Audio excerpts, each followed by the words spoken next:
Mîmarên AI ji aliyê Kovara Time ve wekî Kesayetiya Salê hatin hilbijartin. Kovara Time ragihand ku Kesayetiya Salê ya 2025 netene kesekiye û Mîmarên AI wekî kesayetiyên herî bi bandorên Salê dest nîşan kiriye. Di nav rûyên ku li ser bergê Kovarê hatine nîşandan de çend rêveberên teknolojiyê yên navdar hene.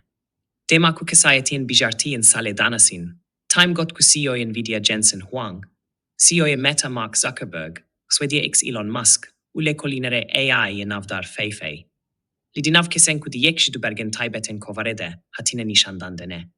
Ev hilbijartin di demeke de te ku geşbûna AI di daviya sala 2022 de bi dest vekirina ChatGPT ji hêla OpenAI ve berdevam dike. Sam Altman, CEOyê Pargidaniyê, di îlonê de got ku nêzîkî 800 milyon kes her hefte chatbot bikartînin. Isal, tîmê du berg weşandiye, bergek hunerî nîşan dide ku tîpên AI di nav karkeran de nîşan dide, yadin jî tabloyek rêveberên teknolojiyê yên navdar e. Kovarê nivîsand, îsal, nîkaşa li ser kaçawa AI bi berpirsyarî vere bikaranîn, rêda pêşbirkek ji bo biçîhkirina vê dizûtirin dem de. Kovarê zêde kir, leyên ku ji rîskê dûr dikevin êdî li ser direksyonê nînin.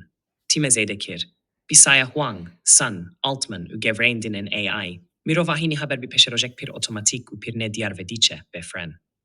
Sam Jacobs, editore Kovarê got, di sala yöbi min şivrin peşande, tu kesî bi kesî kesen ku AI xeyal kirin, sêvîrandin û çêkirin, bandorek evgas mezin ne. Kiragihand, mirovayê de peşeroja AI diyar bike, û her yek ji me dikare di şekildana avahî û peşeroja we de rolek BiLezê.